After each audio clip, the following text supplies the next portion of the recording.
Welcome children. आज की worksheet number 80 परमाणु तथा अणु एटम्स एंड मॉलिक्यूल्स चैप्टर 3 की आज हम रिवीजन शुरू कर रहे हैं। आज इस वर्कशीट में आप रासायनिक संयोजन के नियम के बारे में रिवाइज करेंगे। रासायनिक संयोजन के नियम पढ़ने से पहले हमें कुछ बातों का पता होना चाहिए। सबसे पहले परमाणु क्या होते हैं और अणु, जो चैप्टर का नाम है आपका परमाणु। प्रत्येक पदार्थ छोटे छोटे कणों से मिलकर बना होता है। इन छोटे छोटे कणों को, जो हमें आंखों से दिखाई नहीं देते परंतु रासायनिक क्रिया में भाग लेते हैं, हम परमाणु कहते हैं। ये बहुत छोटे होते हैं, लाखों की संख्या में मिलकर एक छोटा सा क्रिस्टल बनाते हैं। तो प्रत्येक पदार्थ छोटे छोटे कणों से मिलकर बना होता है। इन कणों को हम परमाणु कहते हैं। जब ये परमाणु रासायनिक रूप से संयोजित होते हैं तो क्या बन जाते हैं? तो ये परमाणु अणु बन जाते हैं। यहाँ पर आप पिक्चर में देख सकते हैं, ये जो छोटे छोटे आपको दिखाई दे रहे हैं, ये सारे क्या हैं? ये एटम्स हैं। एटम्स या आप कह सकते हैं परमाणु। तो ये क्या है बच्चों? परमाणु। प्रत्येक पदार्थ छोटे छोटे कणों से मिलकर बनता है, जिसको हम क्या कहते हैं? परमाणु। ये अलग अलग आपको छोटे छोटे ये परमाणु हैं, ये हमें आंखों से दिखाई नहीं देते। और परमाणु पदार्थ का वो सबसे छोटा कण है जो रासायनिक क्रिया में भाग लेता है। जब परमाणु रासायनिक रूप से संयोजित हो जाते हैं तो रासायनिक रूप से संयोजित होकर ये क्या बना देते हैं? अणु। यहाँ पर देखिए, ये H2 यानी हाइड्रोजन, ये क्या है? हाइड्रोजन का अणु है, अणु। इसी प्रकार ये ऑक्सीजन का अणु है, O2 यानी ऑक्सीजन। तो ये ऑक्सीजन का एक अणु है। एक अणु में कितने परमाणु हैं? दो परमाणु मिलकर एक अणु बना रहे हैं। इसी प्रकार ये जल का एक अणु है। तो जल के अणु में क्या है? जल के अणु में 3 परमाणु मिले हुए हैं। 3 परमाणु H2O, इसका सूत्र होता है H2O यानी हाइड्रोजन के 2। ये हाइड्रोजन है और ये भी हाइड्रोजन है। बीच में क्या है? ऑक्सीजन को O से लिखते हैं हम, तो बीच में O है। टोटल कितने परमाणु? जब 2 हाइड्रोजन के और 1 ऑक्सीजन के परमाणु रासायनिक रूप से संयोजित होते हैं तो क्या बन जाता है? जल का एक अणु। तो ये अणु बन रहे हैं इसी प्रकार।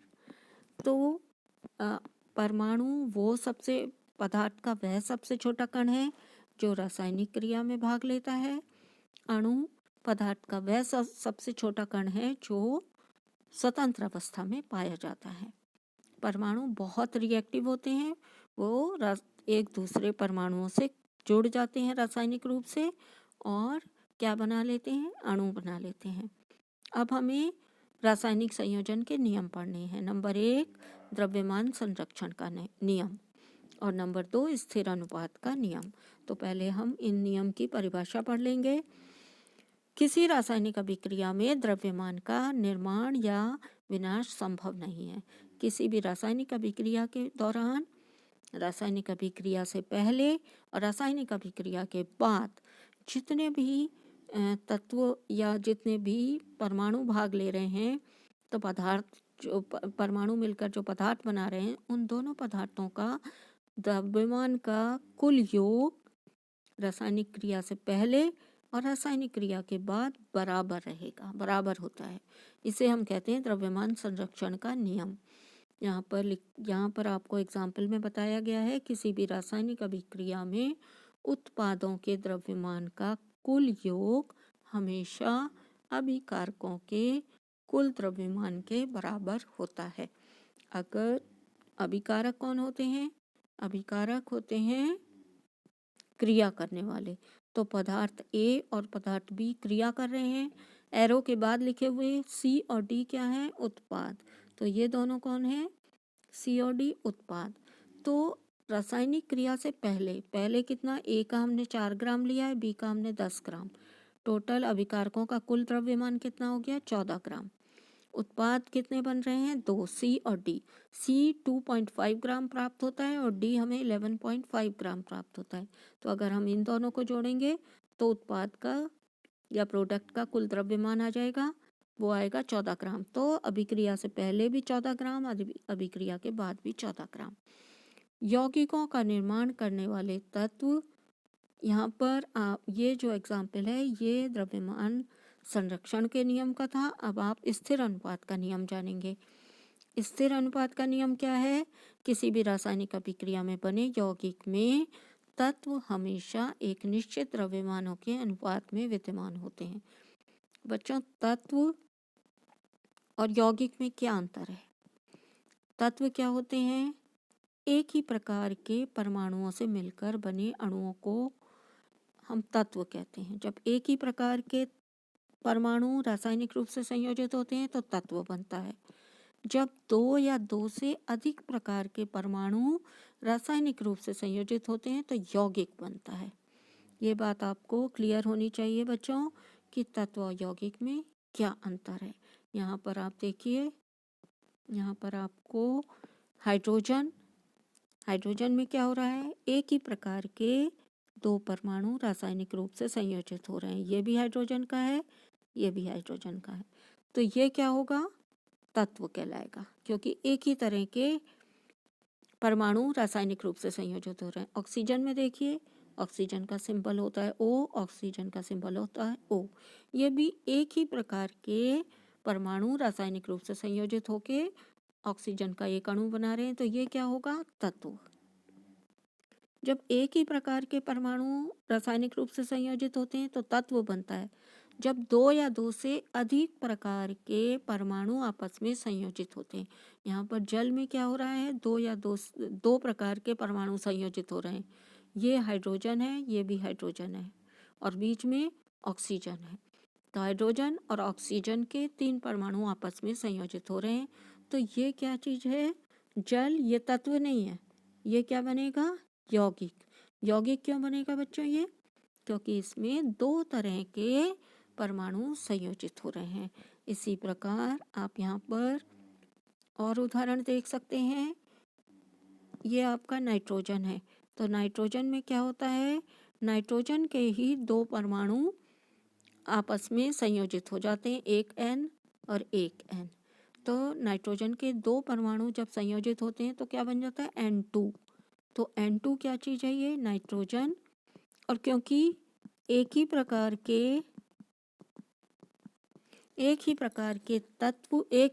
के परमाणु संयोजित हो रहे हैं तो ये क्या बन जाएगा? अणु। और ये तत्व है, एक ही प्रकार के परमाणु हो रहे हैं तो ये तत्व कहलाएगा। नाइट्रोजन का एक अणु है और ये क्या कहलाएगा? तत्व, क्योंकि इसमें एक ही प्रकार के परमाणु संयोजित हो रहे हैं। यहाँ पर देखिए, ये अमोनिया कहलाता है। NH3 क्या होता है? अमोनिया। तो अमोनिया में नाइट्रोजन का एक परमाणु और हाइड्रोजन के कितने परमाणु? 3। ये हाइड्रोजन है, ये भी हाइड्रोजन है और ये भी हाइड्रोजन है और बीच में क्या है? ये नाइट्रोजन। तो कुल परमाणु कितने हो गए? ये 4। ये 4 परमाणु मिलकर अमोनिया का एक अणु बनाएंगे। 4 परमाणु किस किस के हैं? 2 तत्वों के हैं। एक तत्व है नाइट्रोजन और एक तत्व है हाइड्रोजन। तो हाइड्रोजन के 3 परमाणु और नाइट्रोजन का एक परमाणु जब रासायनिक रूप से संयोजित होते हैं तो अमोनिया का एक अणु बनता है। और अमोनिया क्या कहलाएगा? तत्व नहीं कहलाएगा, क्योंकि इसमें 2 तरह के परमाणु संयोजित हो रहे हैं, 2 तत्वों के। तो ये कहलाएगा यौगिक। अमोनिया एक यौगिक है। इसी प्रकार CO2 में C कार्बन है जबकि O क्या है? ऑक्सीजन। तो कितने तत्व हो गए बच्चों? 2 तत्व। एक ऑक्सीजन है, एक कार्बन है, 2 तत्व हैं।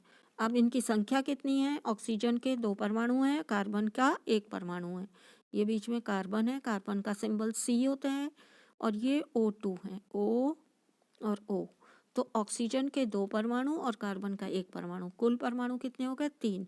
3 परमाणु मिलके 3 परमाणु जब रासायनिक रूप से संयोजित होते हैं तो किसका बना देते हैं? कार्बन डाइऑक्साइड का एक अणु बनाते हैं। अब कार्बन डाइऑक्साइड तत्व है कि यौगिक? यौगिक है। क्यों यौगिक क्यों है? क्योंकि इसमें दो तरह के तत्व, कार्बन और ऑक्सीजन, कार्बन का एक परमाणु और ऑक्सीजन के दो परमाणु रासायनिक रूप से संयोजित हो रहे हैं। तो दो तत्व संयोजित होते हैं, दो तत्वों के परमाणु संयोजित होते हैं या दो से अधिक तत्वों के परमाणु संयोजित होते हैं तो क्या बनता है? यौगिक। तो कार्बन डाइऑक्साइड क्या बनेगा, क्या कहलाएगा? यौगिक। अब हम स्थिर अनुपात का नियम पढ़ते हैं। स्थिर अनुपात का नियम आपको कहता है किसी भी रासायनिक अभिक्रिया में बने यौगिक में तत्व हमेशा एक निश्चित, अगर यौगिक बनता है तो तत्व एक निश्चित अनुपात में द्रव्यमानों के अनुपात में विद्यमान होते हैं। उनका अनुपात अगर एक जगह से प्राप्त किसी यौगिक में जितना अनुपात है उतना ही अनुपात दूसरी जगह से प्राप्त उसी पदार्थ में उपस्थित होगा। यहाँ पर उदाहरण दिया हुआ है आपको। यौगिकों का निर्माण करने वाले तत्व सदैव स्थिर अनुपात में अभिक्रिया करेंगे, चाहे वह किसी भी स्थान पर हो या यौगिक किसी भी पद्धति से बनाया गया हो। स्थान और पद्धति से बनाया जाना कोई इस पर प्रभाव नहीं डालता। उनका अनुपात हमेशा निश्चित रहता है। किनका? जो यौगिक बनाने वाले तत्व हैं। तो दो तत्व या तीन तत्व, जितने भी तत्व रासायनिक रूप से संयोजित कर रहे हैं, उनका अनुपात हमेशा निश्चित रहता है। एक रासायनिक पदार्थ यौगिक में उसे बनाने वाले तत्व सदैव अपने द्रव्यमानों के एक निश्चित या स्थिर अनुपात में उपस्थित होते हैं। अब यहाँ पर उदाहरण दिया गया है आपको। यौगिक जल, जल एक यौगिक है का निर्माण करने के लिए हाइड्रोजन और ऑक्सीजन तत्व अपने द्रव्यमानों के अनुपात में क्रमशः 1:8 में अभिक्रिया करते हैं। 1:8 में अगर 1 ग्राम हाइड्रोजन है तो जल की कितनी मात्रा, जल बनाने के लिए तो 8 ग्राम ऑक्सीजन की आवश्यकता होगी। अगर हमारे पास 1 ग्राम हाइड्रोजन है तो 1 ग्राम हाइड्रोजन से ऑक्सीजन की क्रिया होने के लिए कितने ग्राम ऑक्सीजन चाहिए? 8 ग्राम। और 2 ग्राम हाइड्रोजन है तो 2 ग्राम हाइड्रोजन को कितनी चाहिए होगी? 16 ग्राम ऑक्सीजन की आवश्यकता पड़ेगी, चाहे ऑक्सीजन की उपस्थिति कितनी भी हो। अगर 20 ग्राम ऑक्सीजन आप उपस्थित है तो 2 ग्राम हाइड्रोजन क्रिया करने के लिए 16 ग्राम ऑक्सीजन का ही प्रयोग करेगा, 4 ग्राम ऑक्सीजन शेष छूट जाएगी। यहाँ पर आपको 2 एग्जाम्पल और भी दिए गए हैं। वो किस किस के दिए गए हैं? एक दिया है कार्बन डाइऑक्साइड का। कार्बन डाइऑक्साइड में क्या होता है? कार्बन और ऑक्सीजन दो तत्व रासायनिक रूप से दोनों तत्वों के परमाणु संयोजित होते हैं। यहाँ पर इनका जो द्रव्यमान का अनुपात होता है वो कितना होता है बच्चों? इनका अनुपात होता है 3:8, 3:8। अब ये 3:8 और इसी प्रकार अमोनिया NH3 जिसका सूत्र होता है यौगिक में नाइट्रोजन और हाइड्रोजन के द्रव्यमानों का अनुपात 14:3 होता है। तो ये अनुपात कहाँ से आता है बच्चों? ये अनुपात आता है द्रव्यमान से। जैसे आपको कार्बन डाइऑक्साइड और NH3 में ये 3:8 और 14:3 कहाँ से आया? ये आया है आपका, जैसे CO2 है तो CO2 कार्बन डाइऑक्साइड है, कार्बन का द्रव्यमान कितना होता है? 12 और ऑक्सीजन का द्रव्यमान होता है 16। तो ऑक्सीजन के हमने कितने परमाणु लिए? 2। तो कुल पर द्रव्यमान जो होगा वो कितना हो जाएगा? 16 दूनी 32। तो ये हो जाएगा 32 और कार्बन का कितना है? 12। अगर इसका सरल अनुपात प्राप्त करेंगे आप तो इसको काट दीजिए। अगर हम 4 से दोनों नंबर को काट सकते हैं, जैसे कैंसिलेशन होता है, 4 तियां 12 अनुपात 4 अट्ठे 32। जिस नंबर से इसको काटेंगे इसी नंबर से इसको काटेंगे तो ये आ गया 3:8। अब अमोनिया का देखते हैं। अमोनिया का कैसे होता है बच्चों? अमोनिया में क्या होता है? NH3। तो NH3 का अनुपात 14:3 कहाँ से आ गया? NH3। हाइड्रोजन का अनुपात कितना? हाइड्रोजन का द्रव्यमान कितना होता है? 1। परमाणु कितने इसके? 3। तो ये 3 हो गए, 3 एकम 3। और यहाँ पे नाइट्रोजन का परमाणु द्रव्यमान होता है तो 14, तो ये आएगा 14 और 3। जब अमोनिया का आपसे पूछा जाएगा तो 14 में 3 हम ऐड कर देंगे, 14 के बाद 15, 16, 17, ये आएगा 17 ग्राम। तो इसका अनुपात आता है 14:3। हमेशा 14:3 के अनुपात में ही अमोनिया में नाइट्रोजन और हाइड्रोजन उपस्थित होगी। तो ये नियम जो है वो स्थिर अनुपात का नियम कहलाता है। ये 2 नियम आपने पढ़े हैं। अब क्वेश्चन आंसर देखते हैं। क्वेश्चन है रासायनिक संयोजन के 2 नियम बताइए। ये आप दोनों नियम आसानी से लिख सकते हैं। नंबर 1 द्रव्यमान संरक्षण का नियम, नंबर 2 स्थिर अनुपात का नियम। ये दोनों नियम आप इन बॉक्स से लिख सकते हैं। क्वेश्चन नंबर 2 में आपसे पूछा गया है, क्या 2 विभिन्न स्थानों से लिए गए शुद्ध जल की रासायनिक संरचना में कोई भिन्नता हो सकती है, समझाइए। तो अगर हम 2 विभिन्न स्थानों से लिए गए शुद्ध जल में, तो रासायनिक संरचना में कोई भिन्नता नहीं हो सकती। इनमें रासायनिक संरचना में कोई भिन्नता हो सकती है नहीं, यहाँ पर आपको लिखना है नहीं हो सकती। अब क्यों नहीं हो सकती? क्योंकि किसी भी यौगिक की संरचना में जो तत्व भाग लेते हैं उनके परमाणु एक निश्चित अनुपात में ही क्रिया करते हैं। निश्चित अनुपात में ही क्रिया करते हैं मतलब हमेशा तत्वों का द्रव्यमान के अनुसार जो अनुपात होता है वो निश्चित होता है।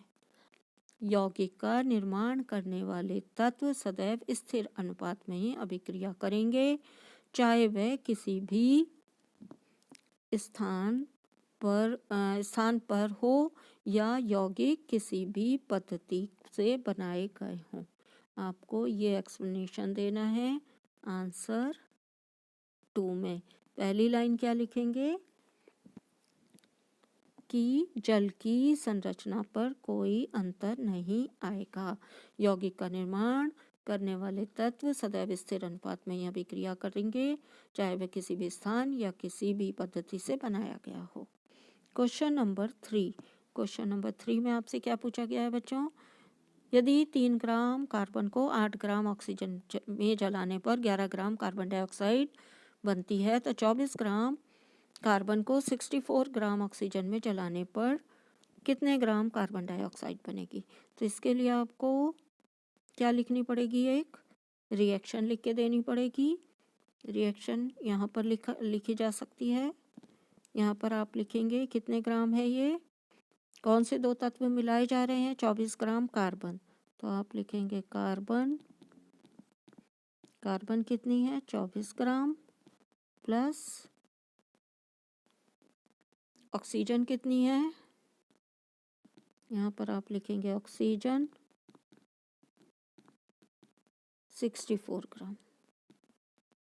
क्रिया करके ये दोनों क्या बनाएंगे? यहाँ पर एरो लगा देंगे, CO2 बना देंगे, कार्बन डाइऑक्साइड। तो CO2 कितने ग्राम प्राप्त होगी वो ये पूछ रहा है। तो 24 ग्राम और 64 ग्राम ऑक्सीजन है और 24 ग्राम कार्बन है। तो जब दोनों क्रिया करेंगे तो ये दोनों मिलकर 8 और 6 और 2 8 88 ग्राम क्या बनाएंगे? कार्बन डाइऑक्साइड हमें प्राप्त होगी। आपका उत्तर रासायनिक संयोजन के कौन से नियम के आधार पर है? तो ये कौन सा नियम है बच्चों? द्रव्यमान संरक्षण का नियम। ये कौन सा नियम है? द्रव्यमान संरक्षण का नियम। रासायनिक क्रिया से पहले और रासायनिक क्रिया के बाद जो पदार्थ हैं उनका उत्पाद का जो कुल द्रव्यमान है और अभिकारकों का जो कुल द्रव्यमान है वो बराबर होगा। तो ये द्रव्यमान संरक्षण के नियम पर आधारित है। क्वेश्चन नंबर 4, जल का निर्माण किन किन तत्वों से हुआ है? बच्चों जल का निर्माण किन तत्वों से हुआ है? जल का निर्माण 2 तत्वों से मिलकर होता है। यहाँ पर आपको बताया गया है जल का निर्माण करने के लिए हाइड्रोजन और ऑक्सीजन तत्व चाहिए होते हैं, या जल के निर्माण के लिए हाइड्रोजन और ऑक्सीजन तत्वों का प्रयोग किया जाता है। हाइड्रोजन और ऑक्सीजन मिलकर जल का निर्माण करते हैं। तो तत्वों के नाम आपको लिखने हैं, आप तत्वों के नाम लिखिए, हाइड्रोजन और ऑक्सीजन। Thanks for watching.